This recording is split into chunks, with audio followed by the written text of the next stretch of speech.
25 anni di Avviso Pubblico ci hanno accompagnato in una nuova cultura della legalità che spero diventi patrimonio indiscusso delle nostre comunità. Voglio augurare questo grande buon compleanno per i 25 anni di Avviso Pubblico, ringraziando per questi lunghi anni di attività, per l'impegno che Avviso Pubblico ha posto in essere e soprattutto per quello che ancora dobbiamo fare insieme, perché la lotta alla corruzione, la lotta contro tutte le mafie e soprattutto la preparazione di amministratori attenti e che sappiano ergere delle barricate contro il malaffare siano una costante della nostra vita nella pubblica amministrazione piemontese. Noi dobbiamo alzare un muro altissimo, un muro forte, un muro fatto di persone non solo oneste, ma anche preparate per combattere la criminalità. E per fare questo l'aiuto, il sostegno e la collaborazione di Avviso Pubblico è e sarà determinante.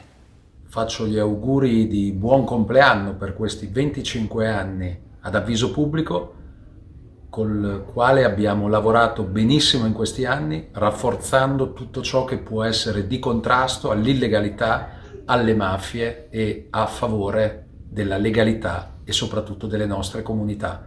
Auguri e buon lavoro. Voglio fare veramente gli auguri di buon compleanno ad Avviso Pubblico per questi suoi 25 anni e direi che è proprio il caso di sottolineare il grande lavoro fatto fino ad ora. Con grande piacere rivolgo ad Avviso Pubblico i miei migliori auguri per i 25 anni di attività. È un traguardo importante per un'associazione che promuove con impegno e determinazione la cultura della legalità e della cittadinanza responsabile.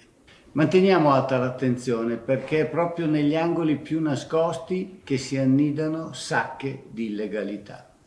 Concludo rinnovando i miei auguri ad Avviso Pubblico e ringraziandoli per quanto svolgono a favore della buona amministrazione e per un'Italia più giusta. Grazie.